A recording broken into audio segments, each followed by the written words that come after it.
Hello everybody! Me and Andy are here with you today to do a very special tag. We're going to do a tag that was started by Shannon at Love Me Some Reborn Babies. Shannon did a tag last week and it was a beautiful tag, and it was a tribute to one of her favorite children authors who had passed away. And she read the book that was one of her favorites. It was called Llama Llama.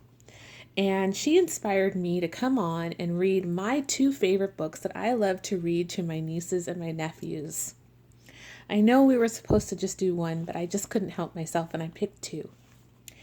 So if you would like to do this tag, please pick your favorite children's book, either when you were a child or now, and come on and read it to us. All right, so the first book I want to read to you today is by Debbie Galori, and it's called No Matter What. And the illustrations of this book are beautiful. It's a hardcover, and I just adore this book. I picked it up actually at the thrift store. Okay, so let's go ahead and begin to read. Small was feeling grim and grumpy. Yeah, he looks pretty grumpy.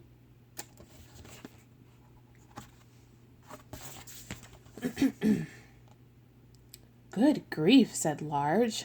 What is the matter? Looks like he had a tantrum, huh, guys?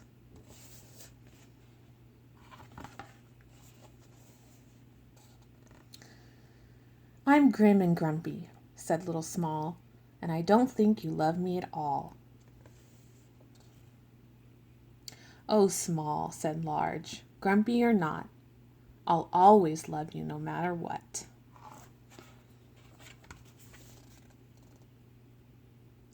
If I were a grumpy grizzly bear, would you still love me? Would you still care? Of course, said Large, bear or not, I'd always love you, no matter what.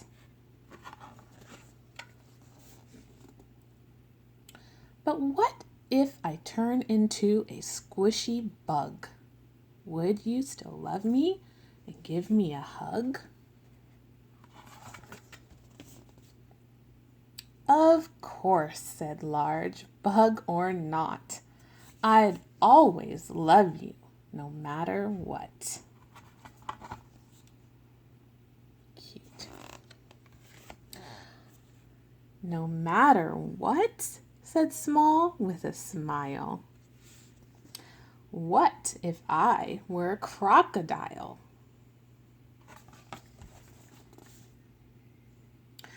I'd still hold you close and snug and tight and tuck you up in bed each night.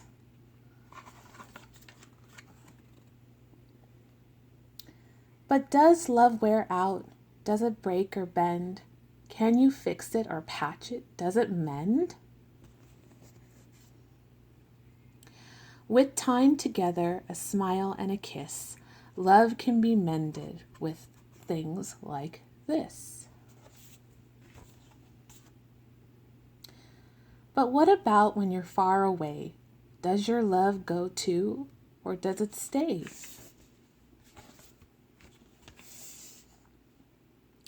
Look up at the stars.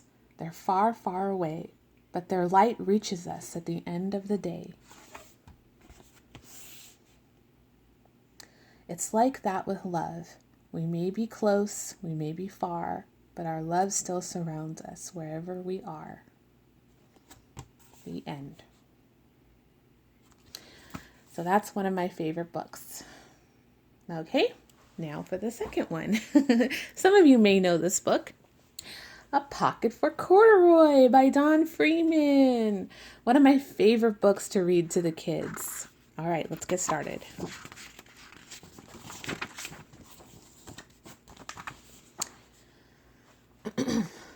Trying to read it and hold it at the same time. Late one summer afternoon, Lisa and her mother took their laundry to the laundromat. Lisa carried along her toy bear, Corduroy. The laundromat was a very busy place at this hour. Now, Corduroy, you sit right here and wait for me, Lisa said, "I'm going to help with our wash." Corduroy waited patiently, then suddenly he perked his ears.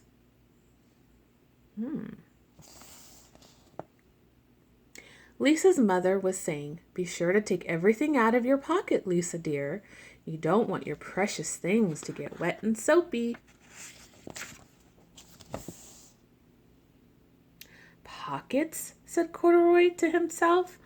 "I don't have a pocket." He slid off the chair. "I must go find something to make a pocket out of," he said, and he began to look around.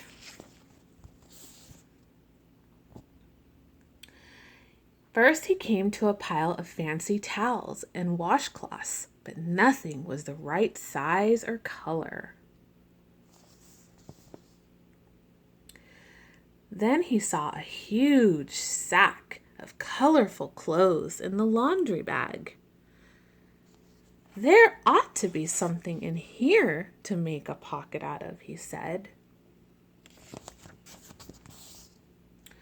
Without hesitating, he climbed inside the bag, which was filled with pieces of wet laundry. The dampness didn't bother Corduroy in the least. "This must be a cave," he said. "I've always wanted to live in a dark, cool cave." Later, when Lisa Lisa looked for her bear, he was gone. "Oh, Mommy," she cried, "Corduroy isn't here where I left him. I'm sorry, honey," her mother said, "but the laundromat will be closing soon, and we must be getting home." It's so hard to read this way. Lisa did not want to leave without Corduroy, but her mother insisted. "You can come back tomorrow," she said. "I'm sure you will find him." Oh, there they go. They're leaving the laundromat. As they left, the young man wearing the artist beret was taking his wet laundry out of the bag, the very bag Corduroy had discovered. Before he knew it, Corduroy was being tossed together with all of the sheets, shirts, shorts, and slacks inside the dryer. But just as the artist was shutting the glass door, Corduroy tumbled out onto the floor. "How in thunder did that bear ever get mixed up with my things?" the artist wondered. Poor Corduroy was all damp all over. "The least I could do for him is give his overalls a good drying," said the man. He unbuttoned Corduroy's shoulder straps and put his overalls in the dryer.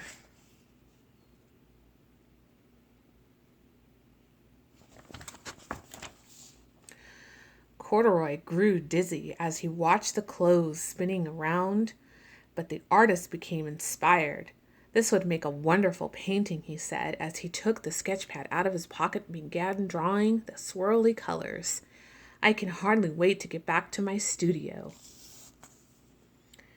Finally, the dryer stopped whirling, and the man gathered up the clothes.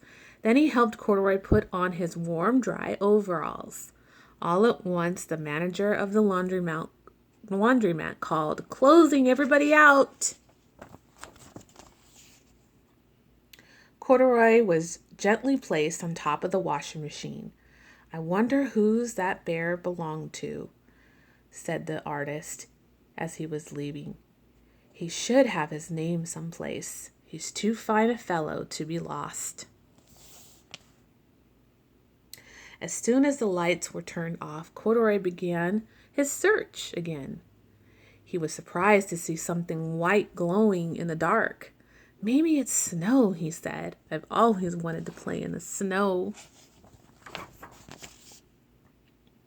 He accidentally tipped over the open-lidded box, and suddenly he was covered with soft, slippery soap flakes. Gradually, Corduroy began to slip and slide. "Oh, what fun," he said with a smile. "I've always wanted to ski down a steep mountainside."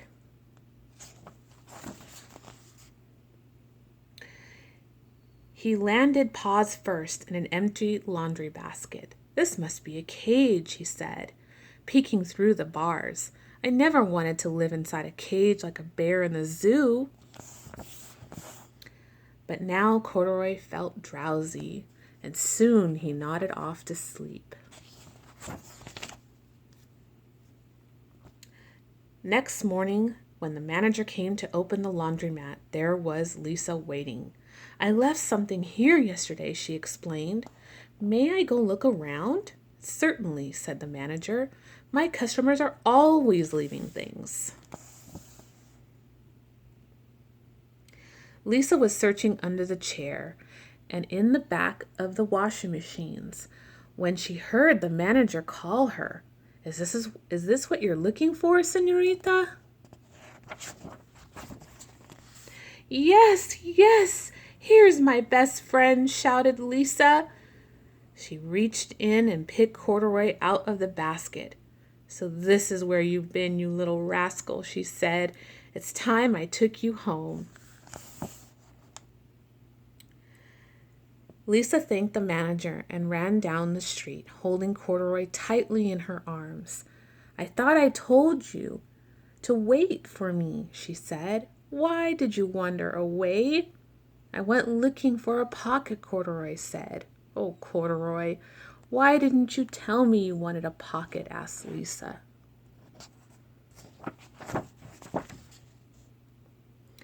That very morning, Lisa sewed a pocket on Corduroy's overalls. "And here is a card I have made with your name on it for you to keep tucked inside," she said. I've always wanted a purple pocket with my name tucked inside," said Corduroy, as he and Lisa nuzzled noses. The end. So that is A Pocket for Corduroy by Dawn Freeman. I hope you guys enjoyed these 2 children books that I have read to you today. It was a little difficult because I was holding the book and I've got the camera in front of me and I'm trying to read the letters as I'm trying to show you the pictures. It was a little difficult, but I wanted to share them with you today. So if you would like to do this tag, I would encourage you to do so. It's a wonderful tag. And again, it was created by Shannon from Love Me Some Reborn Babies. I will put her link in the description bar so you guys can go over and check her channel out. All right, guys, have a wonderful day. Bye.